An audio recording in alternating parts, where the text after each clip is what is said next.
بدقسمتی سے عام طور پر سنی مسلمانوں میں ایک خیال عام ہو گیا ہے، اور وہ خیال یہ ہے کہ اصحاب اقتدار بادشاہ وہ کتنے بھی فاسق ہوں، فاجر ہوں، کچھ بھی کریں، ظالم ہوں، ان کے خلاف بغاوت نہیں ہو سکتی جب تک کہ وہ آپ کو کفر کا حکم نہ دے۔ اصل میں بعض روایات ہیں محمد الرسول اللہ صلی اللہ علیہ وسلم کی، بعض احادیث جو اس مضمون کی ہے کہ جب تک کفر بوا کا حکم نہ دیا جائے بغاوت نہیں ہو سکتی۔ ان احادیث کی وجہ سے بہت سے لوگوں کا یہ خیال ہوا، اور عام طور پر اہل سنت میں یہ خیال عام ہو گیا ہے۔ میں اسی کا نتیجہ دیکھ رہا ہوں۔ میرے لیے آج کل یہ مسئلہ بڑا ایک گہرے غور و فکر کا موجب ہو گیا ہے۔ کیا وجہ ہے؟ شیعہ سنیوں کے مقابلے میں پوری دنیا میں اگر تعداد دیکھیں 1/100 نہیں ہے، لیکن اس صدی میں اگر انقلاب برپا کیا تو شیعوں نے بادشاہت کا تختہ الٹا، جو بھی نظام انہوں نے قائم کیا اپنی فقہ کے مطابق نظام قائم کر لیا۔ پوری سنی ورلڈ، موریتانیہ سے لے کر انڈونیشیا تک، ایسی ایسی عظیم تحریکیں، جماعت اسلامی کی تحریک، تبلیغی جماعت کی تحریک، الاخوان المسلمون کی تحریک، لیکن کہیں بھی انقلاب کے کوئی آثار ابھی تک موجود نہیں، دور دور تک کوئی اثرات نہیں۔ آخر کوئی سبب ہے اور طلب مسئلہ ہے، وجہ کیا ہے؟ یہ سنی جو ہے یہ سن کیوں ہو کر رہ گیا ہے؟ کوئی نہ کوئی فکر کے اندر، سوچ کے اندر، نظریے کے اندر کوئی غلطی ہے۔ بات سمجھ لیجیے، آج جیسا کہ میں نے کیا، میں نے بڑا سینسیٹیو ایشو ہے، آج تک کبھی اس پر گفتگو نہیں کی ہے، لیکن کچھ دنوں سے شدت کے ساتھ میں سوچ رہا ہوں وجہ کیا ہے؟ جان ہی نہیں پڑتی، کہیں معلوم ہوتا مردہ ہے۔ معاشی مسئلے پر کھڑے ہو جائیں گے، سیاسی مسئلے پر کھڑے ہو جائیں گے، کسی کی ٹانگ کھینچنے کو جمع ہو جائیں گے، سینکڑوں لوگ جانے بھی دے دیں گے، لیکن کوئی آرگنائزڈ ایفرٹ اس دنیا میں اسی دور میں ایرانیوں نے کر کے دکھا دیا۔ جو بھی ان کا دین ہے، جو بھی ان کی فقہ ہے، جو ان کے تصورات ہیں، اس کو چھوڑ دیجئے کہ اسے ہم نے کہاں اختلاف ہے، لیکن انہوں نے اس کو کر کے تو دکھایا ہے۔ ہم نے کیا کیا؟ بادشاہتیں چل رہی ہیں، ایک ایک محل اربوں ڈالر کا بنتا ہے، اور محل خالی پڑے رہتے ہیں۔ بادشاہ سلامت کی جھلک دیکھنا نصیب نہیں ہوتا محل کو۔ سال میں زیادہ سے زیادہ بادشاہ سلامت 4-6 دن کے لیے آ جائیں گے بس، اور محل اربوں ڈالر کا بنا ہوا۔ جبکہ اسی ملک کے اندر جا کر دیکھیے آپ کو کہ بالکل حیوانوں کی طرح انسان رہتے ہوئے نظر آ جائیں گے، آپ بھیک مانگتے ہوئے لوگ نظر آ جائیں گے۔ آپ حاجیوں سے، اور جو لوگ عمرے کے لیے جاتے ہیں، بچے جس طریقے سے لپٹ لپٹ کر مانگتے ہیں، وہ وہاں پہ اب بھی نقشہ موجود ہے۔ یہ حال کیا ہے؟ یہ نظام ہمارے ہاں کیوں نہیں بدل رہا؟ کہیں سے کوئی حرکت نہیں۔ خاص طور پر اس دنوں میں مجھ پر یہ سوچ بہت زیادہ طاری ہوئی ہے۔ اس کی وجہ کیا ہے یہ بھی سن لیجیے۔ جب یہ جہاد افغانستان بڑی شدت کے ساتھ چل رہا تھا، اب تو یہ کہ اس میں بہت سی صورتحال، بہرحال میں اس پر گفتگو نہیں کرنا چاہتا، اب وہ یوں کہا جا سکتا ہے کوئی قابل رشک حالت میں نہیں ہے، لیکن میں آج سے پہلے کی بات کر رہا ہوں۔ 1-2 سال پہلے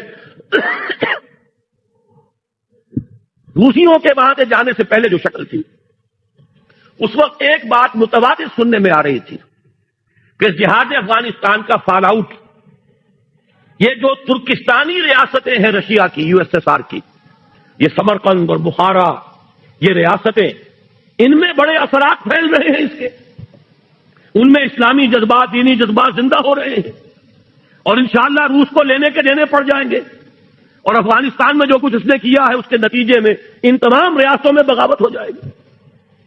لیکن میں حیران ہوں، بغاوت ہوئی تو نمبر 1 یورپین کنٹریز میں ہوئی، ذرا گرفت کمزور پڑی ہے اگر رشیا کی، یورپ کے اندر ایک ملک، دوسرا ملک، تیسرا ملک، چوتھا ملک، انہوں نے بند توڑ دیے، کھڑے ہو گئے۔ پھر یہ کہ روس کی جو اپنی ریاستیں ہیں، بالٹک سٹیٹس کے اندر، لوتھیانا وغیرہ کے اندر بغاوت ہو گئی، جا کر گورباچوف نے معافیاں مانگی ہیں، خوشامدیں کی ہیں، خدا کے لیے ہم روسی دستور کے اندر سیسیشن کے لیے پروویژن پیدا کر دیتے ہیں، اس وقت جو ہے علیحدہ نہ ہو، آئندہ کے کسی مرحلے کے لیے باقاعدہ ہم دستوری راستہ کھول دیں گے، لیکن کہا نہیں۔ اس کے بعد اگر کوئی بغاوت ہوئی تو آذربائیجان میں ہوئی ہے، جہاں شیعہ مسلمان آباد۔ یہ سنی ساری ریاستیں سن پڑی ہوئی ہیں، ابھی تک کوئی خبر نہیں ہے کہیں سے، نہ سمرقند سے، نہ بخارا سے، کہیں سے کوئی خبر نہیں، کوئی حرکت نہیں۔ اس کی وجہ یہی ہے، میں نے جہاں تک غور کیا، سنی اسلام میں کچھ علماء نے اس خیال کو عام کر دیا ہے کہ حاکموں کے خلاف بغاوت نہیں ہو سکتی، حاکم چاہے کیسا بھی ہو، جب تک کفر کا حکم آپ کو نہیں دیتا آپ بغاوت نہیں کر سکتے۔ وہ اپنے محل میں شراب نوشی کرتا ہو، بدماشی کرتا ہو، کرتا رہے، لیکن بغاوت صرف اس وقت ہوگی جب آپ کو کفر کا حکم دے۔ اس خیال نے سنی کانسیپٹ جو ہے اس کے اندر ایک طرح کا پیسو انداز پیدا کر دیا ہے۔ وہ ایکٹیو انداز جو چیلنج کرنے والا انداز ہے وہ آج ہمیں پورے سنی ورلڈ میں کہیں نظر نہیں آ رہا۔ حالانکہ اب نوٹ کیجئے یہ حدیث بھی تو موجود ہے، من جاہدہم بیدہ فہو مومن۔ لیکن یہ کہ ہوتا کیا ہے احادیث کے ضمن میں، جیسے قرآن مجید میں ایک آیت آپ لے لیں دوسری آیتیں چھوڑ دیں تو آپ کا راستہ جو ہے ٹیڑھا ہو جائے گا۔ ہر شخص کو دیکھنا ہے اس مضمون میں کون کون سی آیتیں آئی ہیں، کہاں کہاں آئی ہے، ورنہ تو یہ لا تقربوا الصلاۃ وانتم سکارا، انتم سکارا چھوڑ دیجئے تو نماز کے قریب نہ جائیے۔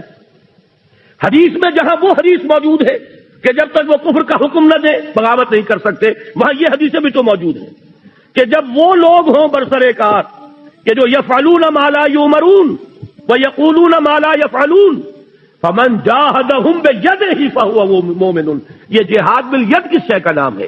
اگر بغاوت نہیں ہو سکتی، اگر ان کے اختیار کو چیلنج نہیں کیا جا سکتا تو یہ الفاظ حضور نے کیوں استعمال کیے؟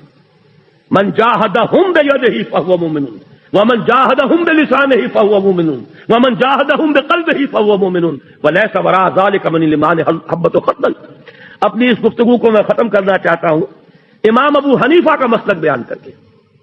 امام ابو حنیفہ کا مسلک یہ ہے، یہ اصل میں ہمارے ہاں عام طور پر اہل حدیث علماء نے اس فکر کو عام کر دیا ہے۔ امام صاحب کا موقف یہ ہے کہ فاسق و فاجر حکمرانوں کے خلاف بغاوت ہو سکتی ہے۔ پہلے سمجھانے کی کوشش کیجئے، امر بالمعروف و نہی عن المنکر زبانی طور پر کیجئے، فَإِن لَمْ يَعْتَمِرْ، اگر اس کا اثر نہ ہو فَبِالسَّيْفِ، تو پھر تلوار کے ذریعے سے انہیں سیدھا کیجئے۔ یہ موقف ہے امام ابو حنیفہ رحمۃ اللہ علیہ کا۔